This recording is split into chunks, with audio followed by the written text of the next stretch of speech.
네. 일단 그냥 그 개체군의 주기적 변동에 대해서 뭐 디테일하게 정리를 안 했다고는 하니까 근데 그거 그냥 다시 지금 설명하기보다는 일단 군집 설명부터 하도록 할게요. 어차피 포식과 피식 같은 경우에는 군집에서 같이 설명해도 되는 거니까. 그래서 이제 군집 내용으로 넘어가서요.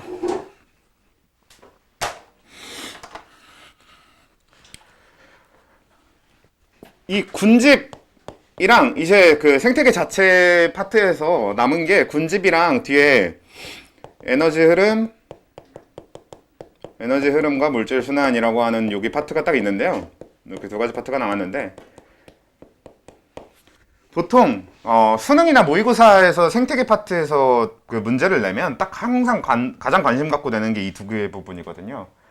그래서 여기부터가 조금 더 뭐 이것저것 물어볼 게 많다라는 얘기긴 하겠지. 그래서 할 얘기도 여기부터가 좀 더 많긴 한데요. 일단 우선적으로 군집이 뭐냐부터 출발을 해보면 그냥 뭐 별거겠습니까? 군집이 뭐겠어? 개체군의 집단이라고 보시면 되는 거란 말이에요. 그러니까 군집이라고 하는 건 개체군을 모아서 이제 집단으로 바꿔놓으면 되는데 그래도 군집도 어느 정도 기준이 필요할 거 아니야. 근데 이제 군집의 기준은 여러분들 마음대로 어떻게 잡든 상관없습니다. 그냥 하나의 공통점을 두고 그 공통점으로 여러 개체군을 묶으면 그건 다 군집이 돼요. 가장 흔하게 우리가 볼 수 있는, 가장 흔하게 얘기하게 되는 군집이 뭐가 있을 거냐면 생산자 군집, 소비자 군집, 분해자 군집 이렇게도 묶을 수 있는 거고요. 아니면 사는 장소에 따라서 나눠도 됩니다. 뭐 대표적으로 우리가 또 많이 쓰는 게 식물 같은 거 얘기할 때도 그렇고 전체적으로 뭐 수생군집이라는 표현을 쓰기도 하는데 수생군집이라고 하면 뭐겠어? 물에 사는 생물들, 물에 사는 개체군들에 대한 얘기 이런 거게 되겠죠. 아니면 뭐 또 어떤 게 있냐? 삼림군집 뭐 이렇게 하면은 삼림 하면 이제 숲, 숲에 사는 애들 이런 애들. 아니면 뭐 사막군집이라고 하면 사막에 사는 애들 이렇게 되는 건데 그냥 어떤 공통점으로 묶든 상관없거든? 근데 여기서 한 가지, 어차피 뒤에서도 간단하게 또 다시 정리하겠지만, 너네 그 남극하고 북극은, 북극은 좀 애매하니까 빼고, 남극, 특히나 이제 우리가 흔히 얘기하는 빙하지대 이런 데 있잖아요. 이런 데는 생태학적으로 사막으로 분류됩니다. 그러니까 사실 우리가 흔히 그 평소에 사용하는 사막이라는 단어는 그냥 모래가 많은 곳 요 정도, 그 모래로만 되어 있고 뭐 생물이 잘 못 살고 이런 데만 생각하겠는데 생태학에서 얘기하는 사막은 모래랑은 별로 상관이 없고요. 그냥 전체적으로 그 토양에 수분이 굉장히 적고 그래서 식물 같은 게 살기 어렵고 생산자가 자생하기 어렵고 그래서 생산자가 자생하기 어려우니까 소비자들도 좀 살기 힘들고 그런 데를 전체적으로 사막이라고 해요. 그래서 실제로 그 남극, 빙하지대 이런 데도 사막으로 봅니다. 그래서 남극을 보면은 우리 남극은 이제 빙하지대 쭉 있으면은 다 대부분 이제 빙하로 된 땅이니까 남극에 이렇게 빙하로 된 땅이 있으면 해안가 부분, 남극의 해안가 부분들은 사막이라고 부르지는 않는데요. 남극의 안쪽은 다 얼음으로 뒤덮여 있지만 사막이라고 부릅니다. 뭐 그런 좀 특이한 점이 있다라는 건데 그 얘기는 이따 좀 더 해보고 아무튼 그래서 군집은 그냥 개체군을 어떤 공통점을 가지고 묶으면 됩니다. 뭐 환경적인 공통점도 상관없고 뭐 아니면 어떤 생산자, 소비자, 분해자처럼 영양 방식에 따른 분류도 상관없고 어떤 공통점이든 갖다 묶으면 돼. 뭐 한 가지 좀 해보면 도시군집 이런 것도 가능하다는 얘기입니다. 도시군집에는 사람이 포함되겠죠. 뭐 사람, 쥐, 뭐 모기, 바퀴벌레 이런 게 포함되는 군집일 겁니다. 도시군집이라고 하는 건. 뭐 참새, 비둘기 이런 것도 포함될 거고. 그래서 어떻게든 하면 되는데 어떻게든 그렇게 나누면 되는데 모으면 되는데 이 군집의 단계로 넘어가게 되면 지위라는 표현이 나와요. 그 중에서도 우리가 가장 주로 많이 얘기하게 되는 게 먹이지위라는 얘기와 공간지위라는 얘기가 되는데 그리고 이런 걸 통틀어서 우리가 생태적 지위라는 표현을 쓰게 되는데요. 그 생태적 지위도 여러분들의 좀 국어적인 해석 능력이 발휘해 되어야 하는 그 단어입니다. 저 생태적 지위라는 단어가. 그러니까 생태적 지위가 같다라고 우리가 흔히 얘기할 때는 어떤 경우엔 공간적 지위만 같아도 생태적 지위가 같다라고 표현을 하기도 해요. 뭐 예를 들어서 같은 데에 살고만 있으면 생태적 지위가 같다라고 얘기하기도 한다는 거예요. 보통 이제 겹친다라는 표현을 좀 더 많이 쓰는데 아무튼 뭐 같다라고 부르기도 하고, 아니면 여러분들이 대충 생태적 지위라는 단어를 딱 들었을 때 떠오르는 게 뭐가 있어? 여러분들이 1학년 때 생태학에서 배웠을 표현들, 뭐 먹이 사슬, 먹이 그물 이런 거 보면서 1차 소비자, 2차 소비자 이런 거 배우지 않았어? 우리가 생산자를 잡아먹는, 우리가 흔히 얘기하는 초식동물이 되면 1차 소비자고, 그 초식동물을 잡아먹으면 2차 소비자고, 2차 소비자를 잡아먹으면 3차 소비자고, 그쵸? 그런 게 우리가 흔히 얘기하는 생태적 지위에서 가장 대표적인 게 되거든? 왜냐면 방금 얘기한 그것들이 결국 먹이 지위니까. 그래서 딱 그것만으로 한정 짓기 쉬운데요. 사실 생태적 지위를 얘기할 땐 공간 지위가 더 우선입니다. 제일 중요해요. 그래서 저 두 가지 포인트를 왜 강조를 하냐. 뭐 군집 내 상호작용, 어차피 이 생태적 지위 얘기가 나온 김에 순서랑 상관없이 군집 내 상호작용부터 얘기를 해봅시다. 우리가 이 군집 내에서 일어나는 상호작용, 이게 정식 표현이긴 한데요. 저는 개인적으로 좀 더 직관적으로 와닿는 건 개체군 간의 상호작용, 이라고 좀 생각을 해서 이렇게 받아들여 주셔도 될 것 같거든요. 그러니까 군집 내 상호작용이라고 하는 건 그냥 군집 안에서 일어나는 모든 상호작용 이런 표현이 아닙니다. 군집 내 상호작용이라고 하는 표현이 얘기하고 싶은 바는 결국엔 서로 종이 다른 생물들끼리의 상호작용을 얘기하는 거야. 그러니까 서로 다른 개체군 간의 상호작용을 군집 내 상호작용이라고 불러. 왜냐면 군집 내 상호작용이라고 그냥 표현을 해버리면 군집 내에서 일어나는 모든 상호작용, 그럼 개체군도 군집에 포함되는 거니까 개체군 안의 상호작용도 사실 군집 내 상호작용이잖아. 근데 우리가 그런 방식으로 분류하지 않는다는 뜻입니다. 그러니까 무슨 집합하듯이 군집 내 상호작용이라는 그 집합이 있으면 그 안에 개체군 내 상호작용이 들어가는 게 아니라 그냥 아예 우리는 상호작용을 그렇게 개체군 간의 상호작용, 그러니까 군집 내 상호작용하고 개체군 내 상호작용 이렇게 나눠 놓은 거예요. 근데 그 중에서 이 군집 내 상호작용에서 가장 핵심적인 특징은 뭐냐면 단순히 우리 개체군 내 상호작용은 좀 두루뭉술한 얘기들이 많았습니다. 예를 들어서 리더제 하면 그냥 그들이 그렇게 살아간다를 그냥 얘기했잖아. 그래서 뭐 그냥 그 안에서 뭐 리더를 하는 애들은 기분이 더 좋을 수도 있겠고 뭐 그런 정도의 차이가 있을 수는 있는데 군집 내 상호작용은 단순히 그런 얘기가 아니고, 그러니까 이 개체군 간의 상호작용은 단순히 개체군 내 상호작용처럼 그냥 리더를 뽑아서 살더라 뭐 이런 거나 뭐 아니면 뭐 순위를 정해서 순위가 높은 애부터 뭐 먹이를 먹더라 뭐 그런 얘기들이 아니라요. 이 개체군 간의 상호작용은 아예 각 개체군의 크기에 영향을 줘요.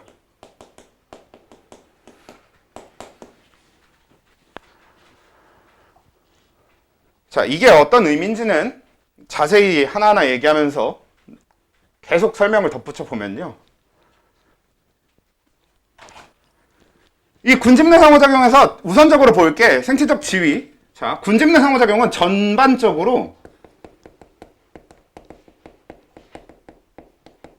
지위가 겹쳐야 일어납니다.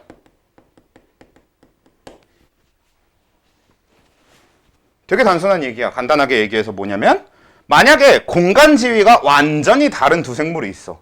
그럼 상호작용 할 수 있어? 없어? 없어. 그런 얘기입니다.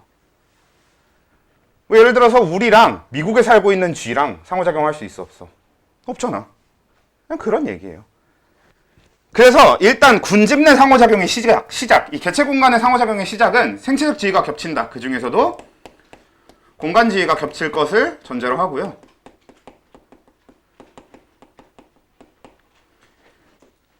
이때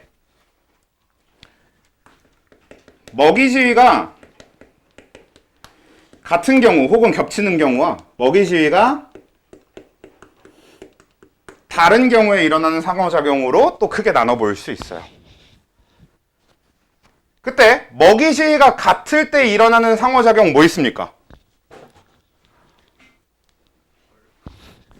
그냥 되게 단순하게 같은 서로 종은 달라. 터스는 이미 우리 지난주에 했죠. 뭐야? 개체군 내의 상호작용이었지. 걔는 이미 여기로 데려오면 안 되고. 벌?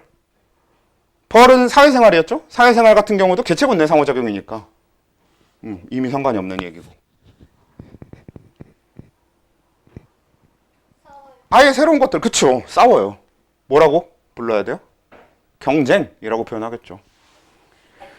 그래서 가장 근본적으로 먹이지위가 같은데 공간지위가 겹친다고 하면 경쟁에서 출발입니다. 근데 우리가 지난번에 얘기했던 것처럼 단순히 종내 경쟁이 아니라 얘는 이제 종간 경쟁이라고 하는 게 있는데, 여기서 중요한 게요, 이 자연계, 이 생태계에서 일어나는 경쟁이라고 하는 건 굉장히 냉혹하게 일어나는데, 경쟁이라고 하는 게 우리가 짧은 시간으로 보면 쟤네들이 그냥 경쟁하고 있구나 이 정도가 끝일 수 있거든. 근데 시간이 지나잖아. 그러면 어디까지 흘러가게 되냐면 결국에는 경쟁 베타의 원리, 베타가 이게 아니죠. 베타. 경쟁 베타의 원리까지 갑니다. 무슨 뜻이냐? 둘이 싸우잖아? 그럼 한쪽 종이 완전히 다 죽을 때까지 싸워요. 그러니까 두 개체군이 경쟁을 시작했으면 그 겹치는 그 공간지위가 겹치는 그 공간에서만큼 한 종이 완전히 사라질 때까지 경쟁합니다. 이게 기본적인 경쟁 베타의 원리라고 하는 원리고요. 그러니까 종간 경쟁은 우리가 짧은 시간 안에서 그냥 쳐다보고 있고 그냥 관찰을 한다 그러면 둘 다 잘 있는데 근데 싸우긴 하네 정도로 볼 수 있는데, 시간이 충분히 지나고 나면 무조건 둘 중 한 종은 진 쪽은 그 공간에서 물러나게 되어 있습니다. 아예 그 공간에 존재할 수 없게 돼요.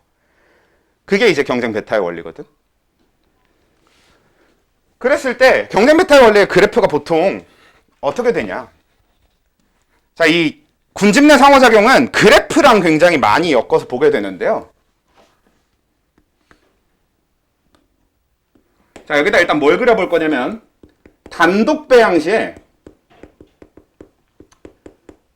어떤 A종의 S자형 곡선, 그러니까 생장곡선하고 A 개체군의 생장곡선하고 B 개체군의 생장곡선을 이렇게 그려놔 볼게요. 얘가 B고 얘가 A고 지금 그려놓은 게 단독 배양시예요. 그러니까 무슨 얘기냐면 같이 그려놓긴 했는데 어떤 특정 공간을 대상으로 그 공간에 A만 배양하면 이런 식의 그래프가 나타날 거고, 그 공간에 A가 다 없는 상태로 다시 B만 배양하면, B만 있는 상태로 또 B가 살아가면 이렇게 개체군의 크기를 가질 거란 얘기입니다. 그래서 저 정도 수준의 환경수 용역을 가질 거고 뭐 이런 얘기들이 될 거예요. 자, 그러면 이게 단독 배양시였는데 보통 이 경쟁, 종간 경쟁에서 경쟁 베타의 원리로 흘러가는 이 그래프는 어떤 특징을 갖게 되냐면요,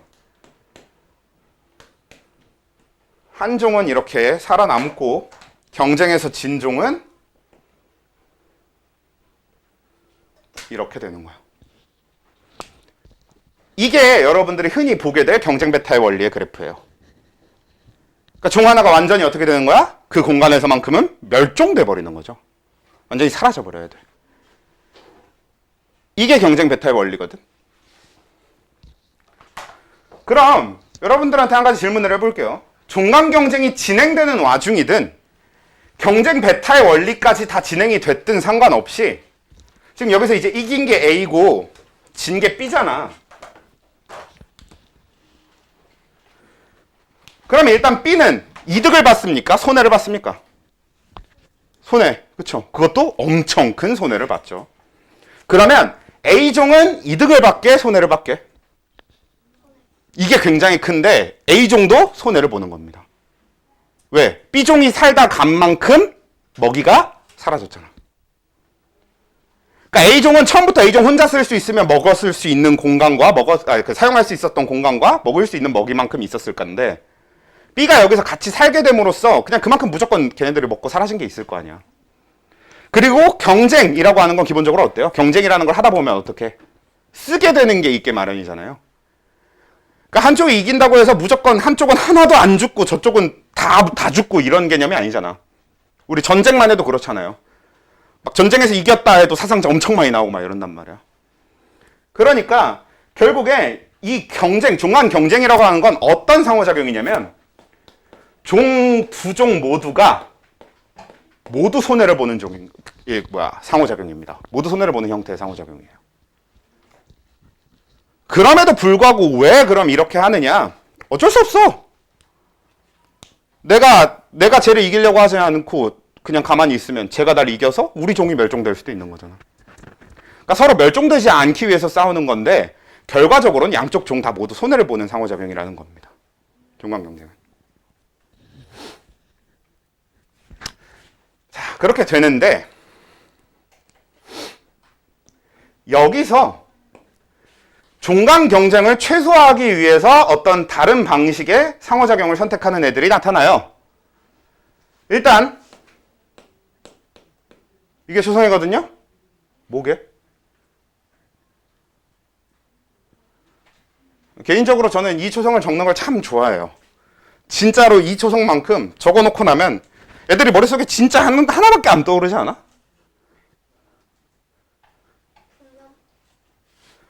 아니고 머리에 떠오른 건 그게 아닐 텐데.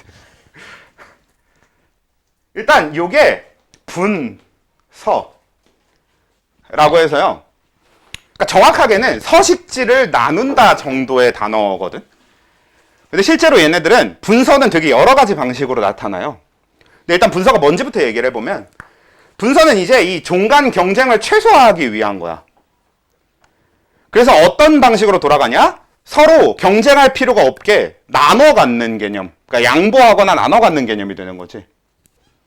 근데 첫 번째로 분서의 가장 대표적인 게 서식지 공간. 처음에 얘기한 것처럼 서식지를 나눈다. 서식지 공간을 나누는 것부터가 첫 번째 개념이 되거든요. 그래서 분서의 가장 대표적인 예가 어떤 게 있냐면요. 나무가 굉장히 큰 나무가 하나 있다고 쳐. 근데 나무라고 하는 거는 많은 생물들의 서식 공간을 제공한단 말이야. 근데 그 한 그루의 나무에 사는 뭐 5종의 새가 있다고 쳐봅시다. 그럼 이 새는 서로 높이를 나눠 살아. 주로 이제 맨 위에 사는 새, 중간에 사는 새, 아래 사는 새들이 서로 이제 아예 공간을 나눠 쓰는 거지. 그럼 이거는 우리 개체군 내 상호작용에서 뭐와 되게 비슷한 거야? 아까 얘기 나왔었던 텃새랑 되게 비슷한 거지. 서로 영역을 만들어 놓고 침범하지 않는 거잖아. 그래서 공간을 나눠 쓰는 분서를 그냥 얘기를 하면 텃새와 굉장히 비슷하거든. 근데 분서의 방식은 또 다른 게 있어요. 같은 공간에 살고 있는데 그리고 둘 다 같은 먹이를 먹는데 시간을 나누는 방법도 있습니다. 한 종은 야행성, 한 종은 주행성. 그러니까 한 종은 낮에 일어나서 먹이를 먹고 한 종은 밤에 일어나서 먹이를 먹고 이런 형태가 될 수도 있는 거지. 그래서 분서라고 하는 거는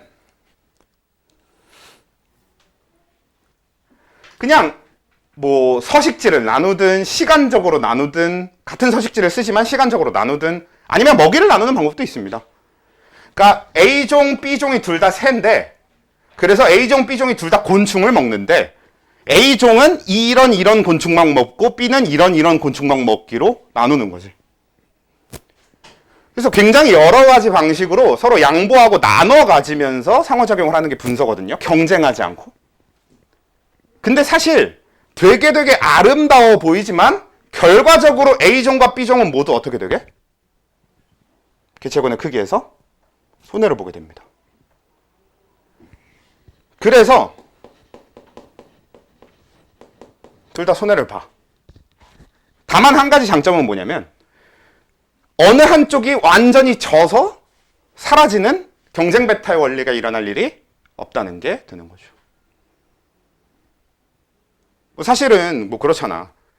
전쟁이라고만 따져봐도 두 국가가 싸우는데 한 국가는 엄청 세고 한 국가는 엄청 약해. 이런 경우에서야 큰 국가 쪽은 되게 쉽게 시비를 걸고 막 전쟁을 걸 수도 있겠지. 근데 그게 아니라 되게 전투력 수준이나 이런 게 비슷한 경제력 수준이나 이런 게 비슷한 두 나라가 붙었다고 쳐. 그럼 서로 쉽게 싸우겠어? 못 싸워. 누가 이길지 어떻게 알아? 그래서 분서라고 하는 건 되게 아름다워 보이는데 사실 그게 아니라 양쪽 다 싸우는 게 무서워서.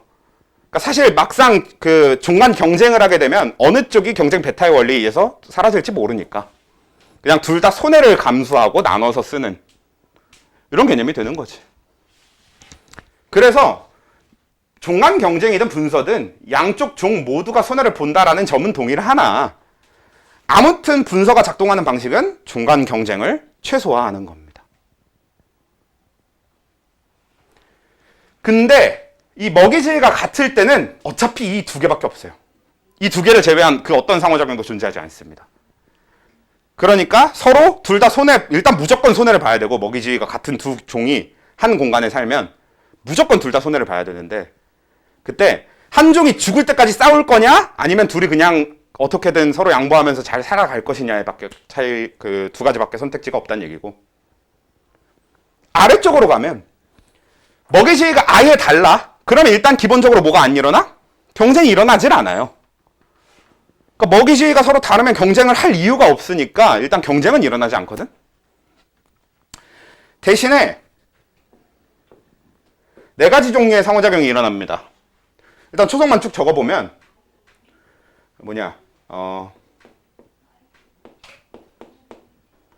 그다음에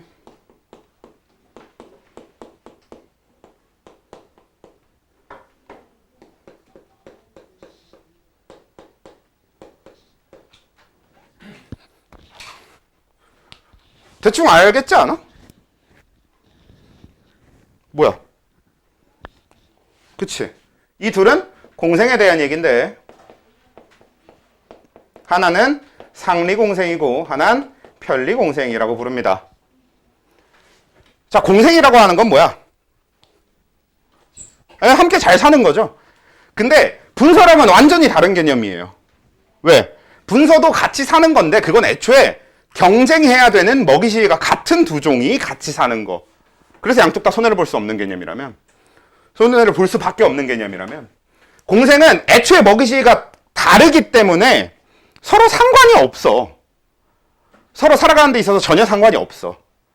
근데 상리공생이라고 하는 건 근데 그 둘이 같이 서로 뭔가 도우면 시너지 양쪽 종한테 더 다 이득을 보는 경우를 상리공생이라고 하는 거고요. 이 상리공생에 있어서 가장 중요한 건 막 A종이 B종을 도와. 그래서 B종은 막 A종 덕분에 되게 잘 살아. 뭐 예를 들어서 A종이 B종한테 먹이를 제공해요. 그러면 B종은 먹이를 쉽게 구하게 되니까 개체군의 크기가 전체적으로 어떻게 되겠어? 커지지. 그래서 B는 A종한테 기분을 좋게 만들어줘. 이러면 상리공생이 아닙니다. 그러니까 사실 우리는 그냥 기분만 좋아져도 괜찮을 수 있는데 이 생태계에서는 이득이라는 건 무조건 개체군의 크기 증가, 개체수의 증가로 이어져야 이득이에요. 그래서 상리공생은 두 종이 서로 다른 개체군이 상호작용했을 때 두 개체군 모두 개체수가 증가해야만 상리공생으로 부를 수 있어. 그래서 요즘에는 옛날에 상리공생의 대표적인 예 하면 되게 많이 나왔던 게 악어랑 악어새거든요.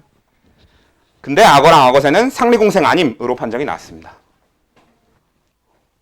왜냐면 악어새 입장에선 악어한테 먹이를 제공받기 때문에 악어새 입장에서 이득을 보거든. 근데 악어 쪽에서 볼 이득이 없는 거야.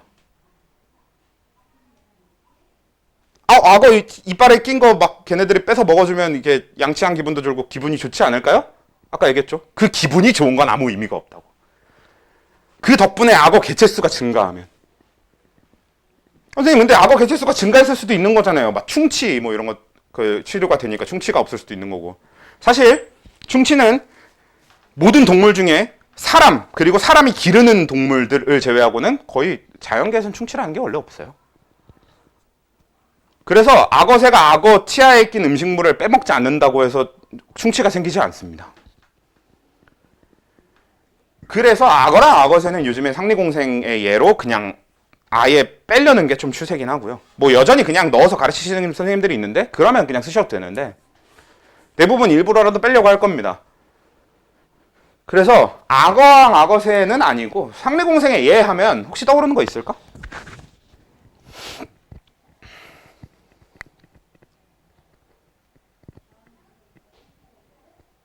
뭐가 있어? 일단 대표적인 게 크라운피쉬랑 말미잘. 우리가 흰동가리라고 부르죠. 크라운피쉬, 흰동가리. 뭐 여러분들 예전에는 그냥 당당하게 얘기했는데 요즘엔 너희들이 모를까봐 되게 걱정되는 거 니모. 우리 니모라고 하는 생물 그 애니메이션의 주인공은 크라운피쉬 흰동가리라고 하는 종인데, 애초에 이 크라운피쉬 흰동가리는 왜 거기에 이제 애니메이션의 주인공이 됐고 왜 그런 좀 눈에 띄냐면 사실 예뻐서가 제일 큰 이유긴 한데요. 그 말미잘을 집으로 삼아서 산단 말이야. 애초에 이제 말미잘의 촉수에는 독이 있거든요. 그래서 말미잘을 집으로 삼아서 살게 되면 포식자로부터 보호받을 수 있는 거죠, 흰동가리가. 그러면 흰동가리 입장에서 개체수가 어떻게 되겠어? 네, 늘어나요. 늘어날 수밖에 없어. 잡아먹힐 일이 줄어드니까. 그러면 흰동가리가 말미잘한테 제공하는 건 무엇이냐? 말미잘은 동물인데 운동성이 거의 없는 동물이거든요. 그래서 주변에 있는 먹이는 굉장히 잘 잡아먹는 포식자긴 한데요. 근데 주변에 먹이가 없으면 죽어야 되는 애기도 해요. 근데 흰동가리가 멀리서 먹이를 물어올 수 있지.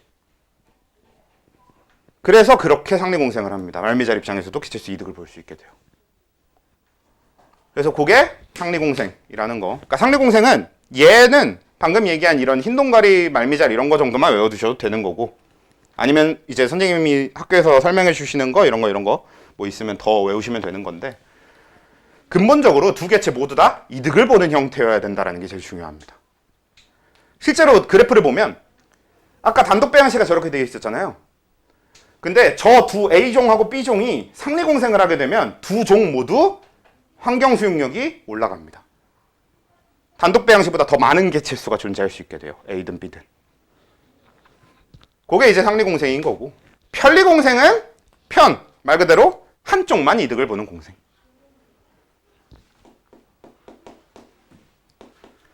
그래서 두 종 중에 한 종은 개체수 이득을 보는데 한 종은 개체수의 이득도 손해도 없는, 아까 얘기한 악어, 악어새 같은 게 일종의 편리공생이 되겠지. 결국에 한 종은 한쪽으로부터 먹이를 제공받는데 반대쪽은 뭐 그렇다고 손해를 보지는 않잖아. 그렇죠? 그래서 손해를 보지는 않는데 반대로 그렇다고 이득을 보는 것도 아니니까 개체수에서. 그런 것들이 이제 전부 다 편리공생으로 들어가게 되는 거고요.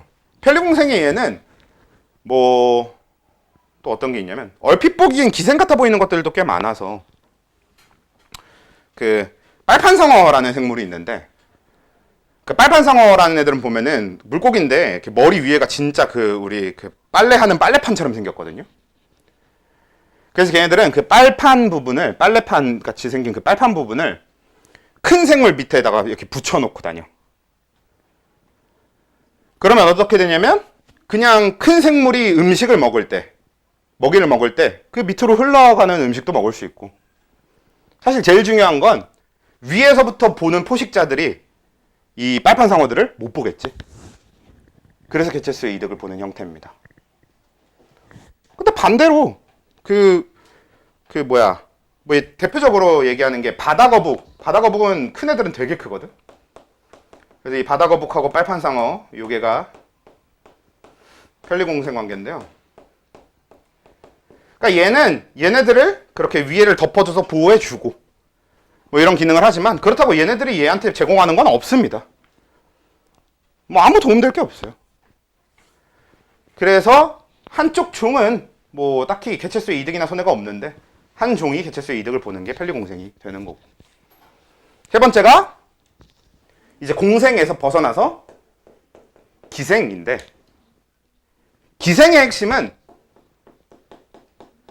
한 종이 꼭 손해를 봐야 됩니다. 그러니까 A종은 개체수의 이득을 보는데 B종이 개체수의 손해를 봐. 그럼 누가 누구한테 기생을 한 거야, 이건? A가 B한테 기생을 한 게 되겠죠. 그래서 기생이라고 하는 건 꼭 이렇게, 그러니까 이득이든 손해든, 우리가 지금 계속 얘기하고 있는 이득과 손해는 다 뭐야? 개체군의 크기에 대한 얘기입니다. 개체군의 크기가 혼자 살 때보다 커지면 이득, 그리고 개체수의 이 개체군의 크기가 혼자 살 때보다 작아지면 손해인 건데, 이 기생은 확실하게 한쪽이 손해보는 형태의, 이제 한쪽만 손해보는 형태의 상호작용이 돼요. 그래서 기생의 예는 딱히 한 가지를 콕 집어서 들 필요 없이 너무 많죠. 그냥 기생충은 다 들어갑니다. 여러분들이 좀 익숙하게 알만한 뭐냐? 그쵸, 연가시 뭐 이런 거. 그런 것도 다 기생충인 거고. 요즘에 막 기생 말벌 이런 것도 되게 신기한 게 많더라고요. 그런 것도 다 이제 기생이 되는 거지. 그래서 여기까지 됐고, 마지막에는 포식과 피식을 얘기하려고 하는 건데, 포식과 피식 뭡니까? 잡아먹고 잡아먹히는. 포식, 잡아먹는 거. 피식, 잡아먹히는 거. 포식자와 피식자가 존재하는 거죠. 당연히 그렇다 보니까 얘도 어때야 되는 거야? 먹이지기는 일단 달라야 돼. 여긴 다 일단 먹이지기가 달라. 여러분들이 이 구분이 좀 잘 돼야 돼요. 근본적으로 이런 상호작용을 하는 종끼리는 경쟁하지 않아요. 경쟁이라는 걸 할 이유가 없어요. 먹이지기가 다르거든. 오히려 먹이지기가 같아서 경쟁을 하는 애들은 이런 형태의 상호작용을 할 수가 없습니다. 그래서 포식과 피식인데, 포식과 피식도 이런 형태로 일단 간단하게 정리하면 한 종은 이득을 보고 한 종은 손해를 보는 걸로 크게는 볼 수 있습니다. 그러니까 뭐겠어? 포식자랑 피식자 중에서 이득을 보는 쪽은 어디겠고? 포식자겠죠. 피식자 쪽이 손해를 보겠지. 일단 크게 봤을 땐 이런데, 포식과 피식은 그렇게 간단하진 않지. 왜 포식과 피식은 그렇게 간단하진 않냐면, 여러분들 작년에 뭐 생태계 평형, 먹이 사슬, 먹이 그물 이런 걸 배우면서 한 번씩 들어봤을 표현인데, 생태계의 평형이 무너지면 어떻게 돼요? 막 종의 멸종 이런 걸로 가잖아. 그 다양성이 무너진다. 생물 다양성이 떨어진다. 이런 표현 썼었잖아. 근데 그게 결국에 만약에 피식자가 포식자 때문에 손해를 보고 있었다고 해서 포식자를 멸종시키잖아? 그러면 그 말로는 어떻게 돼요? 결국 피식자도 멸종하잖아요. 그러니까 얘는 이렇게 단순하게 흘러가진 않습니다. 그러니까 얘네들보단 좀 더 복잡하게 작용하는 형태의 상호작용이긴 한데, 일단 그 복잡한 얘기는 조금 이따 하고, 가장 단순하게 표현했을 때는 그래도 한 종은 이득을 보고 한 종은 손해를 보는 형태의 상호작용으로 볼 수 있어요. 그래서 포식과 피식 그래프도 그냥 단순히 그리면 단독 배양 시엔 저랬던 게 A종의 개체수는 많아지고 B종의 개체수는 줄어드는 형태로 변화가 일어날 겁니다. 그게 이제 포식과 피식일 거란 얘기야. 근데 그게 교재를 봅시다.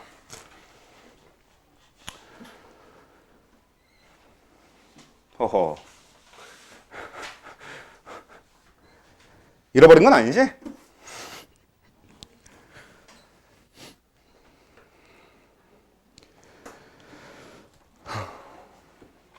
이게 문제가, 제가 한 3년 전, 2년 전에도 한 번씩 시도했던 건데, 뭐 책을 안 가져온다거나 뭐 지각을 한다던가 이런 거에 대해서 다 벌점을 매겨갖고 뭐 어떻게 해보려고 했거든? 근데 제가 그렇게 모질지가 않더라고요. 한 번도 뭐 벌금을 받아본 적도 없고 못하겠더라. 대신에 이제 한때 시도했던 거는 벌점이 많이 쌓이면 쌓일수록 학원에 와서 앉아 있어야 되는 시간을 늘리는 형태로 많이 해봤었거든요. 근데 요즘엔 그것도 녹록치가 않아. 니들이 너무 바빠. 다른 학원 가야 되고. 그리고 막상 시간이, 너네 그럼 시간 될 때라도 와서 앉아있게 만든다? 내가 시간이 안 되는데. 아무튼 일단 해봅시다. 어떤 걸 보려는 거냐면, 이제 오늘 시험지를 사실 봐도 괜찮을 부분인 것 같아요, 이거는. 왜냐면 오늘 시험지에 있는 그 그래프, 포식과 피식 그래프를 보려는 겁니다. 물론 그 그래프는 아직 군집이 들어가기 전에, 군집 내용에 들어가기 전에 있었던 그래프지만, 얘는 개체군의 주기적 변동이라는 주제 안에 들어있지만, 이 상호작용 자체는 군집 내 상호작용입니다. 포식과 피식이니까. 그렇잖아. 개체군 안에서 일어나는 게 아니야. 서로 다른 개체군끼리 하는 거란 말이야. 포식과 피식이라고 하는 건.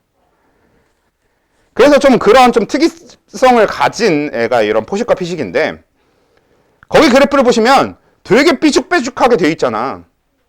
우리가 알고 있는 그래프는 이렇게 생긴 게 아닌데, 우리가 알고 있는 거는 저런 형태로 S자형 곡선, 뭐 쟤는 그냥 이렇게 올라가는 것 같지만 대충 S자형 곡선으로 생겼어야 되는 건데, 근데 왜 그러냐면 지금 이 삐죽빼죽한 게 요게 확대한 겁니다.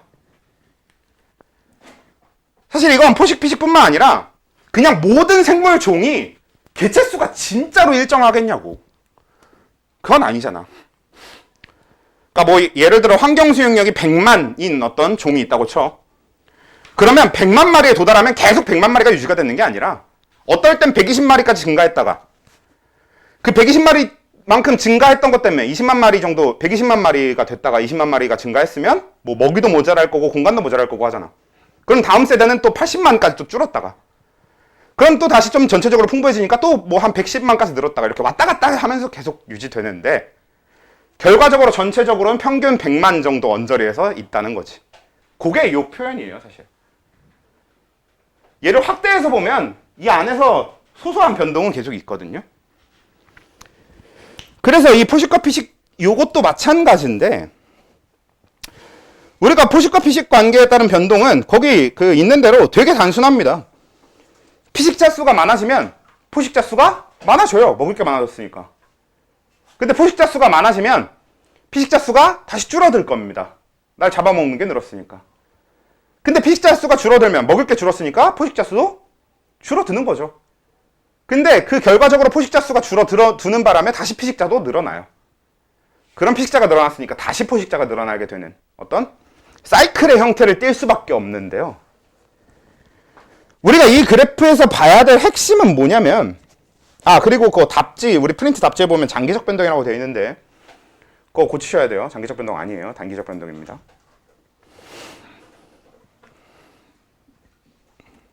아무튼 거기서 포식자의 수는 피식자의 수를 넘을 수 없다. 이게 정말 중요한데, 우리 거기 그래프를 보시면요. 지금 깜장색으로 되어 있는 게 눈신토끼고, 좀 회색으로 되어 있는 게 스라소니라는 생물인데, 포식자가 스라소니 쪽이고요. 피식자가 눈신토끼 쪽이거든. 근데 여기서 1928년, 1927년, 1926년 한 요쯤을 봐봐. 그래프의 상당히 뒤쪽입니다. 거길 보면 그래프 상으로만 보면 스라소니가 눈신토끼보다 많아 보이죠? 그치? 1926년, 뭐 7년, 8년 이때는 스라소니가 눈신토끼보다 많아 보이거든? 근데 이건 말 그대로 많아 보이는 거지 실제로 많지는 않습니다. 절대로 많으면 안 돼요. 그래서 얘는 그래프가 어떻게 되어 있냐면 그래프의 왼쪽 Y축에 적혀 있는 것과 오른쪽 Y축에 적혀 있는 걸 보면요. 스라손이랑 눈신토끼의 개체군의 크기 자체가 단위가 다르게 되어 있지. 그러니까 서로 단위가 다르게 되어 있다 보니까 그냥 그래프로는 스라소니가 눈신토끼보다 많아 보여도 실제로는 그래도 눈신토끼가 훨씬 많아요.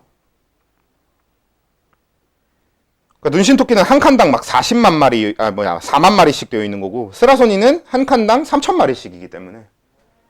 그러니까 스라소니는 저기 꼭대기까지 찍어도, 표시되어 있는 꼭대기까지 찍어도 한 9천 마리밖에 안 돼. 눈신토끼 첫 칸 한 칸보다 적단 말이야, 양이. 첫 칸 한 칸만 돼도 눈신토끼는 4만 마리잖아요. 그렇죠? 그래서 우린 그래프에서 넘어서는 것처럼 보이든 나발이든 상관없어. 항상 무조건 피식자가 포식자보다 많아야 됩니다. 오케이?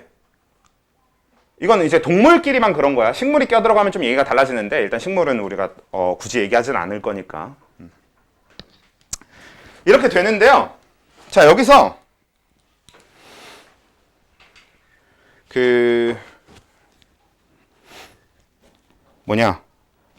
만약에 그런 일이 생겼다고 해봅시다. 만약에 실제로 포식자의 수가 피식자의 수보다 많아졌다고 해봅시다. 그럼 그 결과는 어떻게 돼? 일단 피식자가 멸종하겠죠. 그런 포식자가 멸종하겠죠. 우리가 흔히 그런 거를 생태계가 파괴된다고 하는 거지. 생물 다양성이 감소한다고 하는 거지. 그리고 오른쪽 그래프가 오늘 시험지에서도 제가 이제 만들어 놓긴 했는데요. 이건 시험지를 보셔도 괜찮을 것 같은데, 그 시험지 보시면 제가 Y축을 A 개체수 이렇게 해놨고 X축을 B 개체수 이렇게 해놨잖아. 그러니까 전체적으로 여러분은 그냥 요 사이클만 보고도 A가 포식자일지 피식자일지 B가 포식자일지 피식자일지를 알아낼 수 있어야 되거든요. 그리고 그게 다시 왼쪽, 원래 우리 아까까지 보던 그래프에서, 자, 첫 번째, 항상 포식자 수보다는 피식자의 수가 많아야 된다라고는 했어. 근데 두 번째, 그래프상에서는 Y축의 단위가 달라. 근데 내가 여러분들한테 한번 이렇게 그려줘 볼게요, 그러면. 자,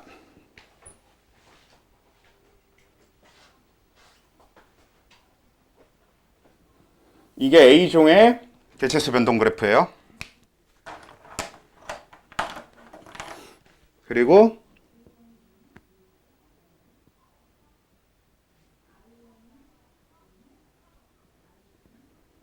이게 B종의 개체수 변동 그래프입니다. 그럼 여러분들이 보기에 A종이 포식자 같아요? B종이 포식자 같아요?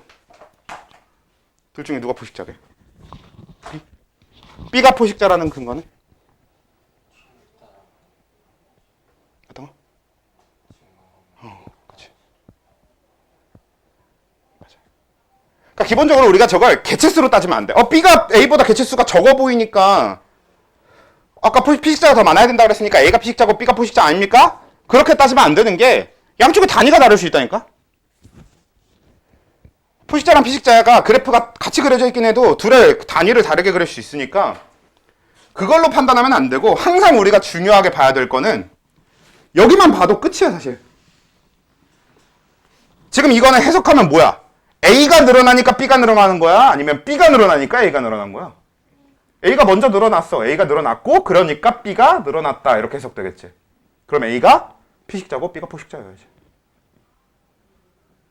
방금 그 얘기에서 A를 포식자로 넣으면 말이 돼, 안 돼? 포식자가 늘어나니까 피식자가 늘어났다, 말이 돼, 안 돼? 안 되는 거잖아. 그렇죠? 그래서 우린 항상 포식자가 늘어나면 피식자는 줄어야 돼. 그러니까 피식자가 늘어나면 포식자가 늘어나고, 피식자가 줄어들면 포식자가 줄어들고, 이런 식으로 된다라는 걸 사용할 겁니다. 그러니까 왼쪽 형태의 그래프에서는 둘 다 증가하는 구간을 찾아서 그 중에 먼저 증가하는 쪽을 피식자, 나중에 증가하는 쪽을 포식자로 놓으면 돼요. 둘 다 감소한 데를 찾아서 먼저 감소한 데를 피식자, 나중에 감소한 데를 포식자, 이렇게 놓으면 된다는 얘기입니다. 그리고 그게 오른쪽 그래프의 해석이랑 결국은 마찬가지지. 오른쪽 그 동그라미 그래프는 뭐야? 예를 들면 기억을 얘기해 볼게요. 기억은 어떤 거냐면 B 개체수가 늘어나니까 A 개체수가 늘어나는 구간일 겁니다. 잠깐만. 기억부터 얘기하면 어렵나?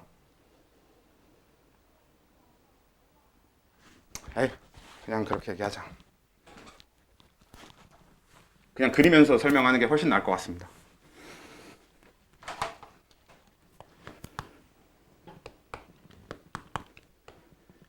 저 동그라미 그래프는 어떻게 해석하면 되냐면, 얘가 이렇게 사이클로 되어 있으면은, 요 사이클 방향이 이렇게 되어 있으면, 얘는 지금 전체적으로 이렇게 되니까 여기서 이렇게 방향이니까 B종이 줄어들었더니 A종이 그 다음에 어떻게 되는 거야?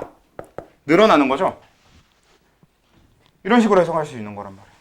B종이 줄면 A가 늘어, 이렇게 해석이 되는 거지. 그래서 A가 늘었더니 그 다음엔 어떻게 돼? B가 늘어. 그래서 이렇게 B가 늘었더니 그 다음엔 어떻게 돼? A가 줄어.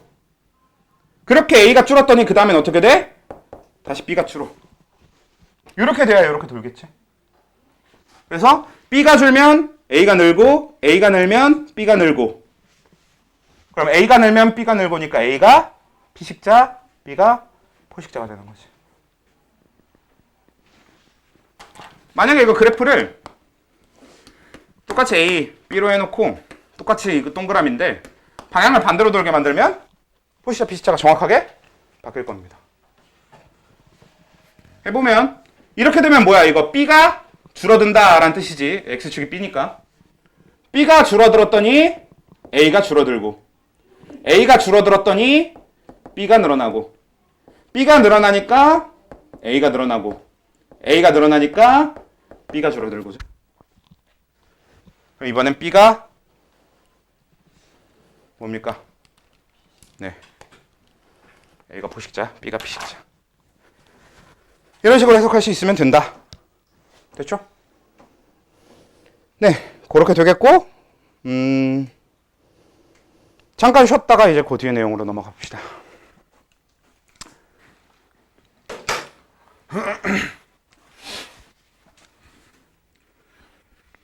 이제 지금 다음에 얘기할 거는, 원래 순서상으로는 지금부터 얘기할 게 군집 내 상호작용보다 먼저 나오는데,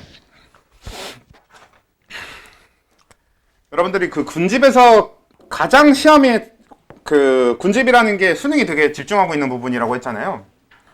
군집을 그 수능에 나오는 가장 메인 내용을 나눠보면 결국엔 수능에 나오는 것뿐만 아니라 여러분들이 배우는 내용의 메인도 결국 그렇게 세 개인데, 하나가 방금 이제 우리가 정리한 군집 내 상호작용이고요. 그리고 우리가 그 군집에서의 분포를 보는 방법으로 방향구법이라는 게 있는데, 그 방향구법이랑 그 다음에 나머지 하나가 군집의 천이입니다. 이렇게 세 가지가 이제 가장 중요한 그 포인트인데요. 실제로 수능에서 문제를 낼 때는 이 뒤에 에너지 흐름 물질 순환 쪽에서 한 문제, 두 문제 정도 내고 무조건 이 중에서 골라서 나머지 문제를 채워주는 식으로. 수능의 생태계는 적게는 3문제, 많게는 한 4, 5문제 정도까지 내거든. 근데 그걸 여기서부터의 내용들로만 냅니다. 앞에 기체군 이쪽은 거의 질문하지도 않아요. 예, 이제 그 수능이 그렇다는 거고. 뭐 그렇다 보니까 여기가 좀 전체적으로 중요한 내용이 되게 많은데, 그 중에 이제 우리가 당장 이제 할 거 천이에 대한 내용인데요. 천이는 그냥 군집이라는 게 존재하기 힘들었던, 우리가 흔히 이제 황원이라고 표현하기도 하는 황무지 정도로 생각하면 될 것 같은데, 이런 황무지, 생명체가 살기 굉장히 힘들었던 조건을 생명체가 살 수 있는 환경으로 자연적으로 바뀌어가는 과정을 우리가 천이라고 얘기합니다. 그래서 천이는 어떤 개념으로 보면 제일 쉽냐면 식물 군집의 형성 과정 정도로 보면 제일 좋을 것 같아요. 식물이 살지 않던 곳이 시간이 지나면 어떻게 식물이 사는 곳으로 바뀌는가에 대한 얘기입니다. 그러니까 뭐 사람이 나무를 심어줘서 이런 얘기가 아니고요. 사실 사람이 나무를 심어준다고 하더라도 그 땅이 나무가 자랄 수 없을 정도로 척박한 땅이면 사람이 심어준 나무는 어떻게 돼요? 죽어요. 근데 오히려 사람이 아무것도 하지 않아도 그 자리를, 그 공간을 그대로 냅두면 아주 오랜 시간 후에는 거기가 숲으로 바뀌어요.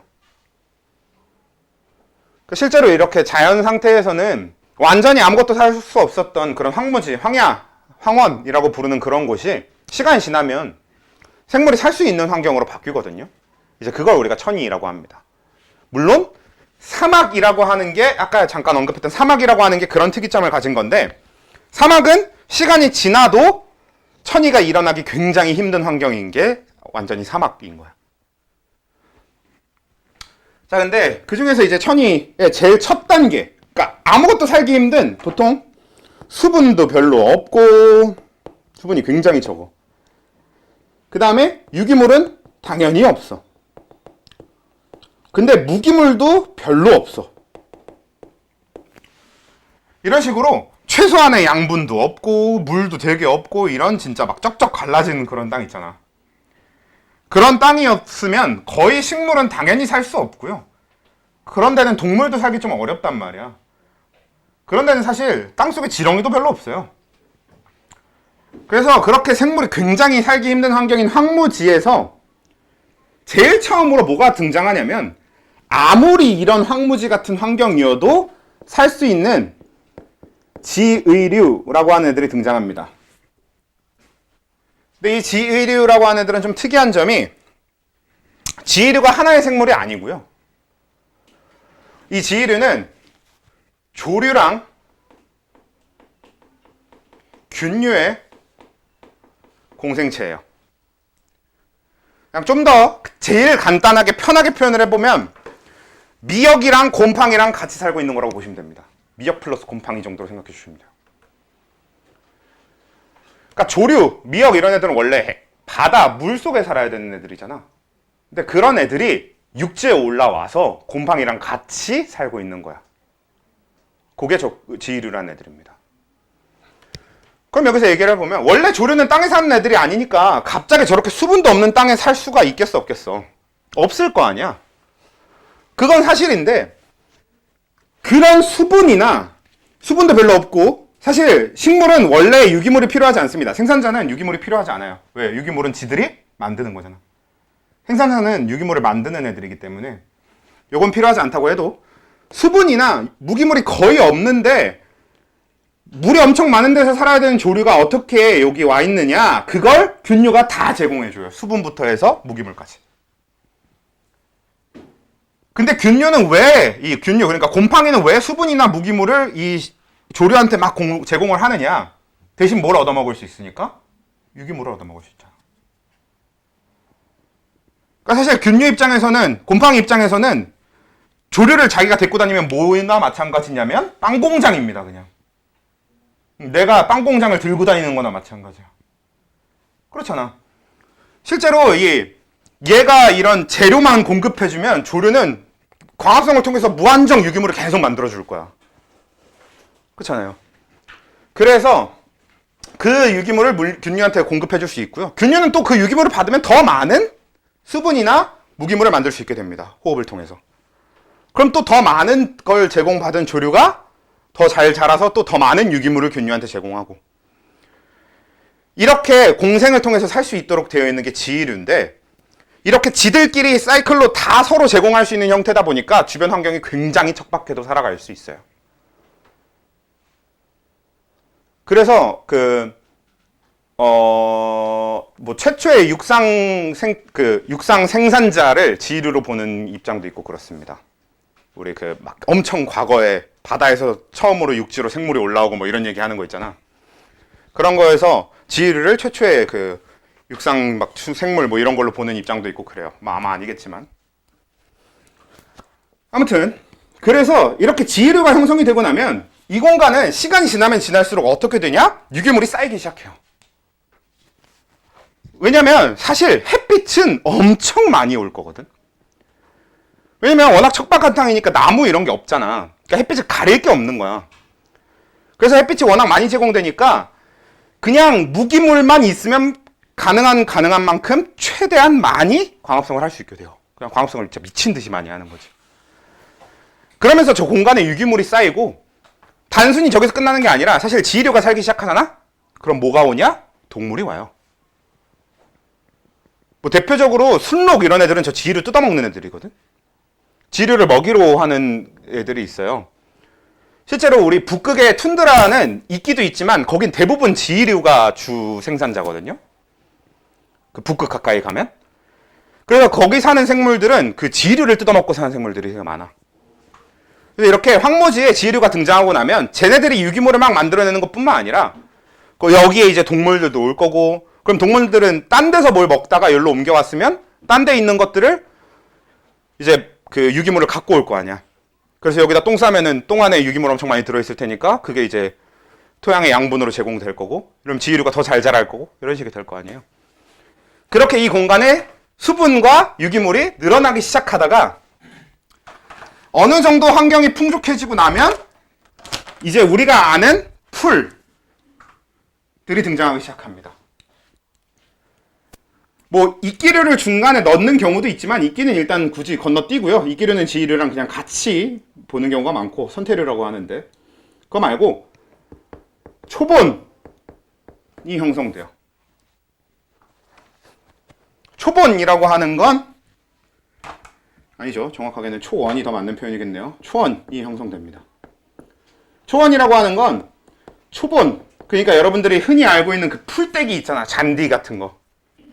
그럼 풀떼기 초본을 우점종으로 하는 군집을 초원이라고 하는데, 그러니까 이런 풀들이 생기면서 초원이 형성되는 거지.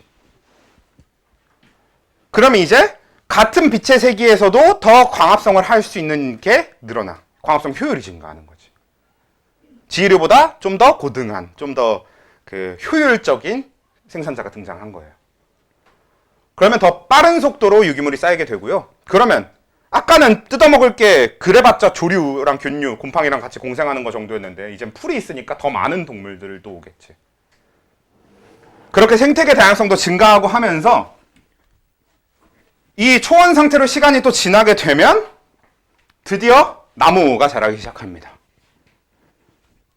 그래서 초원에서 어느 정도 시간이 지나면 관목림이 형성이 돼요. 관목림이라고 하는 건 당연히 또 관목을 우점종으로 하는 식물 군집을 얘기하는데, 관목림이라고 하는 건 관목이 자라는 건데, 여러분 관목이 뭔지 알아? 관목은 정확하게 얘기하면 약간 풀과 나무 사이 정도로 보면 좀 좋을 것 같아요. 그러니까 우리가 흔히 나무라고 인식하는 것들은 여러분들 요 앞에 나가면 있는 그런 가로수 이런 게 우리가 흔히 생각하는 나무잖아. 소나무, 은행나무 같은 거. 근데 관목은 그렇게 생긴 나무까지는 아니고, 예를 들면 개나리, 장미 이런 게 관목입니다. 약간 덤불식물 같은 거 있잖아. 아니면 키가 굉장히 작은 나무들. 그런 게 이제 관목에 들어가. 그래서 그렇게 키가 되게 작고, 아니면 아예 나무처럼 생기지도 않은 어떤 덤불식물. 그러니까 예를 들면 호박도 관목의 일종인 거예요. 너는 호박 어떻게 자라는지 알지? 이렇게 덤불이 이렇게 막 땅 파고들었다 나왔다 하면서 이렇게 자란단 말이야. 그것도 관목의 일종인 거고. 장미도 대충 알지 않아? 장미나무 본 적 있지 않아요? 그래도 한 번씩은? 그래요. 그것도 마찬가지로 관목인 거고. 그리고 너네 학교 하단에 심어져 있는 키가 작은 나무들은 다 관목인 거야. 그러니까. 그래서 그런 관목들이 줄을 이루는 관목림이 형성이 되고, 얘도 마찬가지야. 더 유기물이 증가하고 더 많은 광합성을 하고 더 이것저것 이제 생물들도 더 늘어날 거고, 이제 관목을 뜯어먹을 수 있으니까 더 많은 생물들이 오겠죠. 더 많은 동물들이 오겠지. 그렇게 또 쌓이다 보면 이제 드디어 처음으로 제대로 된 큰 나무가 등장을 하는데, 여기서 여러분들한테 질문을 해보자면, 지금 이 상태에서 양지식물과 음지식물 중에 누가 먼저 등장해야 맞는 건가요? 양지식물이겠지. 왜? 지금까지는 유기물이 점점 쌓이는 과정이었을 뿐인 거지, 아직까지도 지표면에 도달하는 빛의 세기는 굉장히 강할 거거든. 거의 빛을 차단하는 게 없으니까. 관목이라고 해봤자 굉장히 키가 작은 나무들이란 말이야. 덤불 이런 거니까. 그래서 이때 처음으로 이제 양지식물들이 자라기 시작하면서 양수림이 먼저 형성이 됩니다. 근데 이제 양수림부터는 뭐야? 나무잖아. 그러니까 이제 어떻게 돼? 위에를 덮기 시작하겠죠. 햇빛을 가리기 시작하겠지. 그러면 일단 양수림이 형성될 때까지는 양지식물이 계속 잘 자라다가 어느 정도 양수림이 형성이 되고 나잖아? 그러면 새로 자라는 것들은 뭐가 되게? 음지식물이 됩니다. 양지식물은 더 이상 자랄 수가 없어요. 양지식물이 다 위를 덮고 나면. 왜냐면 이제 지표면에 돌아가는 빛의 세기가 엄청 약해질 거거든. 그러니까 오히려 새로 자라는 양지식물들은 다 죽어버려요. 그러면서 시간이 지나면서 음지식물들이 자랄 거고, 음지식물이 채워나가면서 뭐가 되냐? 혼합림이 되거든.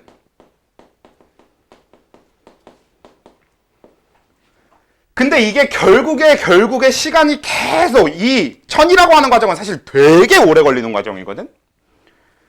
막 수백 년씩 걸리는 과정인데, 수백 년? 수백 년은 좀 너무 간 걸 수도 있고, 한 수십 년에서 한 백몇 년 막 이렇게 걸리는 과정인데, 여기 혼합림까지 진행이 되고 나서 그 이후로 넘어가면 결국에는 시간이 지나면 지날수록 양지식물들은 죽을 거 아니야, 결국엔. 그럼 양지식물이 죽을 때마다 음지식물이 다 그 공간을 채우겠죠. 죽는 건 양지식물이야. 음지식물도 죽긴 죽겠지. 근데 양지든 음지든 한 그루가 죽을 때마다 새로 태어나서 그 자리를 채우는 건 항상 누구일 거야? 음지식물일 거란 말이야. 새로 자라는 건 다 음지식물이니까. 그래서 점점 시간이 지나면 음수림이 됩니다.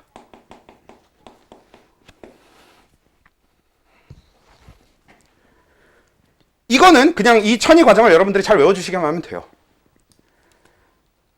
근데 여기서 몇 가지 포인트가 있는데, 일단 첫 번째, 이 전체 천이 과정에서 결국엔 가장 처음으로 등장해서 유기물을 쌓게 되는 가장 최초의 생산자가 누굽니까? 지류죠. 그런 존재를 우리가 천이 과정에서 제일 처음으로 등장하는 생산자를 항상 뭐라고 부르냐면 개척자라고 부릅니다. 그래서 지금 요 천이 과정에서 지류가 개척자예요. 그 다음 두 번째, 이 음수림까지 가고 나면 이 이후로는 더 이상 진행될 때가 없거든. 그냥 양지식물이 계속 죽으면서 음지식물이 점점 더 늘어나기만 해요. 그럼 이때부터는 이 생태계의 변화가 그렇게 크지 않게 됩니다. 이미 이쯤 음수림이 형성되고 나면 생물 다양성도 엄청 높아요. 동물들도 되게 많이 와서 살 거고 하니까. 그래서 우리가 이 음수림까지 나고 나면 더 이상 어떤 천이가 진행되지 않는다. 이런 생태계의 진화가 더 이상 일어나지 않는다라고 해서 여기를 극상에 도달했다라고 표현합니다. 이 생태계 천이의 최대치인 거야, 극상이. 자, 근데 이 극상에 대해서 우리는 일단 여러분 이렇게 외우면 돼요. 근데 극상에 대한 정확한 개념을 한 번만 조금만 설명을 해보도록 할게요. 근데 사실 생각해보면 여러분, 이거 뭔지 아십니까? 이거 뭐야? 뒤에 뭐가 붙어야 익숙해요? 사바나? 그쵸, 기린이 사는 초원. 그쵸? 근데 사실 사바나 초원 어디 있게? 아프리카에 있거든요. 근데 아프리카에 있는 사바나 초원이라고 하는 건 언제부터 초원이었게?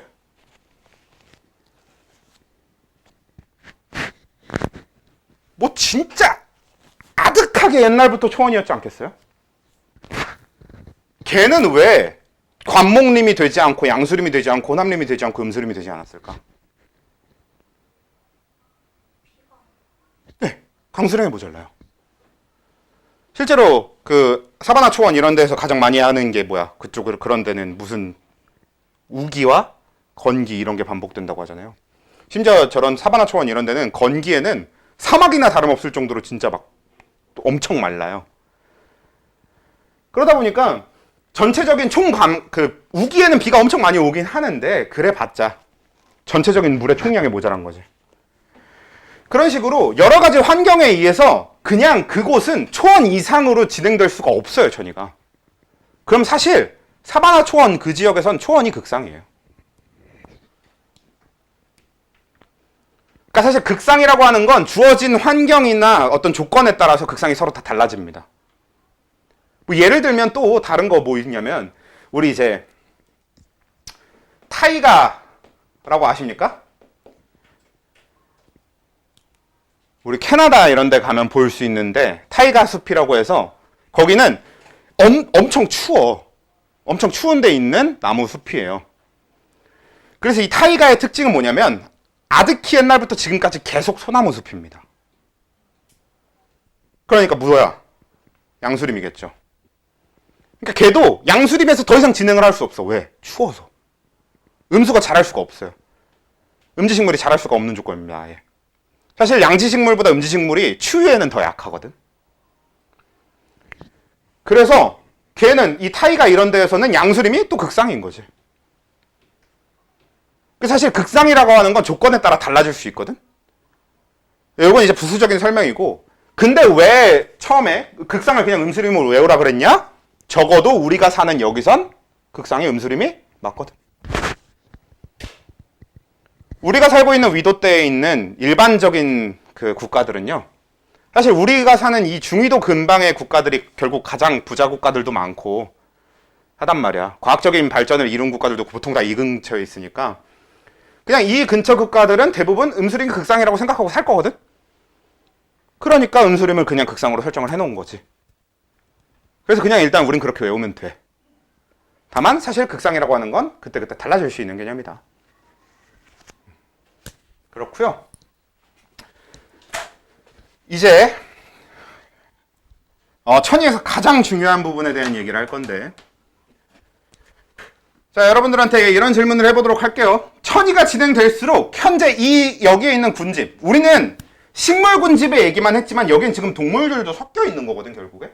이 안에 사는 동물들까지 이제 같이 얘기를 해봤을 때 천이가 진행되면서 진행될수록 호흡량은 어떻게 되고 순생산량. 순생산량은 뭐냐면 그 군집 내에 순광합성량의 총합 정도로만 봐도 괜찮을 것 같은데, 그러니까 그 군집 내의 모든 식물들의 모든 생산자의 총 광합성량을 다 더해. 그럼 그게 총 생산량이거든요.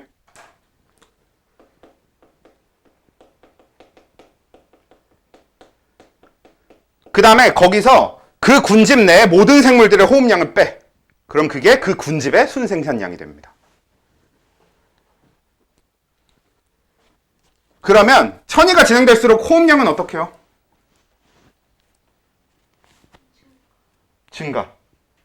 그냥 호흡량은 사실 무조건 계속 증가로 봐도 무방합니다. 자, 근데 총 생산량은 어떻게 되게요?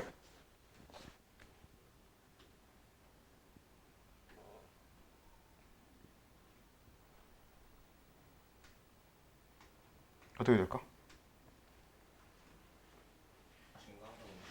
증가하다가 멈춰요?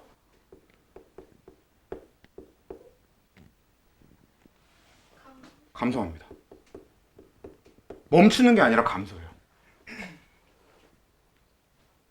왜? 어딜 기점으로 감소하게? 그치. 혼합림을 기점으로 감소합니다. 왜? 우리 양지식물하고 음지식물 중에 누가 총광합성량이 더 커요? 누가 광포화점이 더 높아서 총광합성량이 더 많겠어? 양지식물이 더 광합성량이 많아요. 총광합성량 자체가 양지식물이 더 많아요. 근데 천이가 진행되면 양지식물의 자리를 음지식물이 시간이 지날수록 대체하는 형태로 일어난단 말이야. 그래서 광합성량이 감소합니다. 군집의 생산량 자체가 줄어들어요. 양수림을 지나서 음수림으로 가면 갈수록. 이걸 이해하는 데 있어서 앞에서 우리가 그 내용을 제대로 이해하고 있어야 되고, 그걸 가져와서 이제 이것도 잘 이해해 주셔야 됩니다.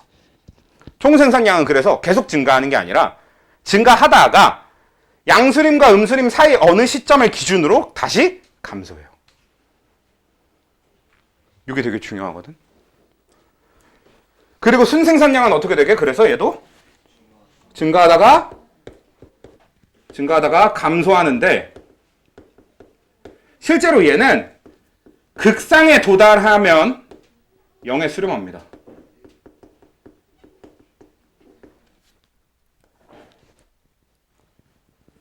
왜냐면 호흡량은 계속 늘어나지. 근데 총생산량은 늘어나다가 감소했지. 그럼 어느 시점에 어떻게 되겠어? 총생산량과 호흡량이 같아지는 지점이 오겠지. 거기가 우리가 얘기하는 극상이에요. 실제로 그럼 생태계가 더 이상 발전할 수 있어, 없어? 없어. 만들어진 유기물의 양과 그 안에서 소비된 유기물의 양이 완전히 같거든. 그걸 우리가 극상이라고 하는 겁니다. 순생산량이 결국 0에 수렴해요. 0에 도달합니다. 진짜 0은 아닌데 0에 한없이 가까워지는 0에 수렴하는 거지. 이게 이제 천이에 있어서 제일 중요한 개념이 돼요. 여기까지가 천이에 있어서 여러분들이 기억하는 내용의 전부가 아니고, 사실 안 끝났어 아직. 안 끝나고 뭐가 남았냐면 지금까지 우리가 정리한 이 모든 천이는 건성천입니다. 그럼 무슨 천이가 있냐? 습성천이가 있어요. 그러니까 얘는 뭐냐면 건조한 황무지, 수분도 거의 없었던 이런 데서 일어나는 천이라서 건성천인데, 습성천이는 뭐냐면 시작이 빈 영양호라고 하는, 그러니까 얘는 호수였어. 그러니까 물이 고여 있었어. 그러니까 호수라고 하는 건 어차피 물웅덩이란 말이야. 우리가 물웅덩이의 크기에 따라서 굉장히 작은 물웅덩이는 그냥 물웅덩이라고 부를 거고, 좀 더 커지면 연못이라고 부를 거고, 좀 더 커지면 호수라고 부를 거고, 이렇게 나눌 수는 있겠지만 다 뭐야? 인간 입장에서 그냥 나누는 거잖아. 그러니까 아무튼 물웅덩이가 있었어. 근데 거기에 영양도 거의 없는 그냥 물웅덩이였던 거야. 그런데 우리가 빈, 모자라는, 영양이 모자라는 호, 빈 영양호라고 부릅니다. 이런 빈 영양호가 처음에 존재했었으면 얘는 시간이 지나면 지날수록 아무것도 하지 않아도 부영양호가 됩니다. 왜냐면 물이잖아. 그러니까 주변의 흙에서 생물들이 들어와서 빠져 죽기도 하고, 그리고 주변에 흙에는 양분이 조금씩은 있을 거거든. 그러면 그 흙이 계속 어떻게 돼? 쓸려 들어온단 말이야. 물에 있으면 거기로는 흙이 계속 쓸려 들어가요. 그러니까 그 안에 유기물이 점점 채워져. 우리가 뭘 하지 않아도. 플랑크톤 이런 것도 살고. 그래서 그냥 빈영양호에서 부영양호는 시간이 지나고 나면 당연히 그냥 영양이 계속 늘어나면서 호수가 됩니다. 다만 아까 얘기한 것처럼 흙이 계속 쓸려 들어오기 때문에 빈영양호가 부영양호가 되는 과정에서 계속 호수의 양은 어떻게 되겠어? 줄어드는 거지. 호수의 크기나 아니면 물의 양 이런 거는 줄어드는 거지. 물만으로 존재하는 부분은 줄어드는 거지. 그러다가 얘가 아주 오랜 시간, 우리 천이 자체가 되게 오랜 시간 동안 진행되는 거라고 했잖아. 아주 오랜 시간이 지나면 습원, 그러니까 호수가 완전히 메워져 버립니다. 호수는 실제로 아무것도 안 하고 아무도 건들지 않고 그냥 냅두면 원래 메워져요. 강 같은 게 메워지지 않고 계속 흐르는 거지. 흐르지 않는 물은 메워집니다. 시간이 지나면 어쩔 수 없어. 그래서 이렇게 습원이 되는 거는, 그러니까 아무것도 하지 않아도 흙이 계속 와서 메웠으니까. 근데 거긴 물이 원래 있던 곳이니까 습기는 어떻겠어? 엄청 많겠지. 그리고 영양분도 어떤 상태일 거냐면 빈영양호에서 부영양호가 되고 거기가 결국 채워져서 습원이 된 거니까 영양분도 되게 많겠지. 그런 상태로 습원이 형성되면 여기는 굳이 지이류가 필요 없이 바로 초원이 등장합니다. 그러니까 이 습성천이에서의 개척자는 누가 되는 거야? 초원이 되는 거야. 아이고. 초본. 풀떼기가 됩니다.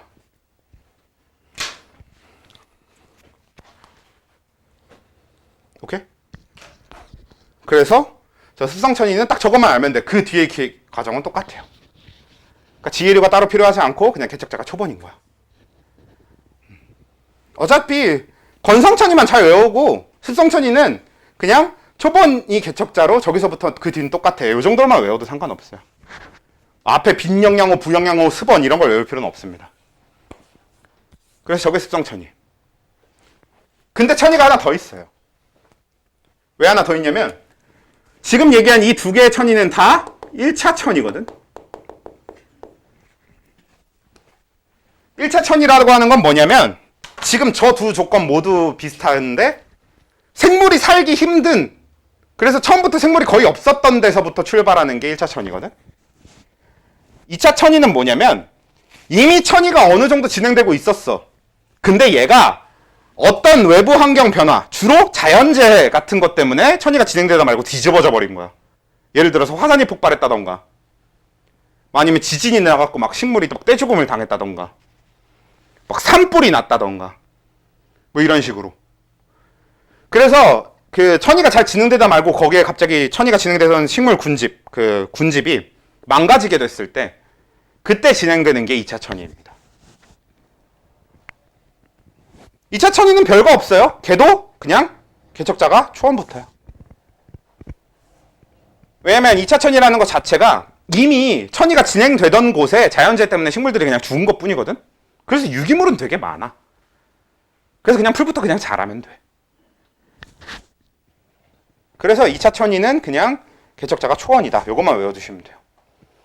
2차 천이는 딱 두 가지 포인트를 기억하시면 되는데, 첫 번째로 2차 천이라는 것 자체가 이미 천이가 진행되던 곳에서 자연재해나 산불 같은 게 나서 진행되는 게 2차 천이다. 요거 기억해 주시면 되고, 두 번째, 그래서 그 2차 천이의 개척자는 초본이다. 이렇게 두 가지만 기억해 주시면 됩니다. 오케이? 그러면 이제 천이도 진짜 끝. 그래서 우리 교재를 보시면요. 그 군집의 천이, 거기 내용이 1차 천이 해가지고 최초로 등장하는 생물 개체군을 개척자라고 하면 돼. 정확하게는 생물 개체군 자체를 개척자라고 부른다기보다는 최초로 등장하는 생산자가 주로 개척자가 됩니다. 네, 그렇게 되겠고, 환경에 따라 군집의 천이가 최대로 진행되었을 때를 극상이라고 한다 해서 건성천이는 그냥 과정 자체를 좀 외워주시는 게 좋습니다. 지류, 초원, 관목림, 양수림, 호남림, 음수림 순서를 다 외워주시는 게 낫고요. 네, 그래서 한국에 속하는 원대기후 기준으로 극상은 음수림이다. 그리고 개척자는 지류. 이렇게 돼 있고, 그 다음에 이제 습성천이, 그리고 그 다음에는 2차 천이 해가지고 방금 얘기했던 것들이 다 들어가 있는 거니까 됐고요. 그 아래에 있는 군집의 생태 분포 이것만 보고 오늘 수업은 마무리를 할 거예요. 그 밑에 있는 군집 내 상호작용은 이미 했거든요, 우리. 그래서 거기 군집의 생태 분포 그것만 보면요, 우리가 이제 수평 분포, 수직 분포 이렇게 얘기하는데, 이 수평하고 수직은 우리가 서 있는 지표면, 지평면을 기준으로 수직, 수평을 나눈다고 생각하시면 돼요. 그러니까 사실 수평 분포는 말 그대로 뭐가 될 수밖에 없냐면 지구상의 위치가 되는 거지. 그러니까 수평 분포하면 아프리카, 한국, 호주 이런 게 수평 분포가 될 수 있는 거야. 흔히 이런 걸 이제 우리가 지구과학적으로 뭐와 뭐로 나누면 되는 거예요? 우리가 지구상에서 가로선, 위도, 세로선, 경도. 그래서 이 위도와 경도에 따라 나뉘는 것들이 수평적 분포가 됩니다. 그러니까 수평적 분포에 있어서 제일 중요한 포인트는 뭐냐면, 수평적 분포는 어떤 영향을 제일 많이 받겠어요?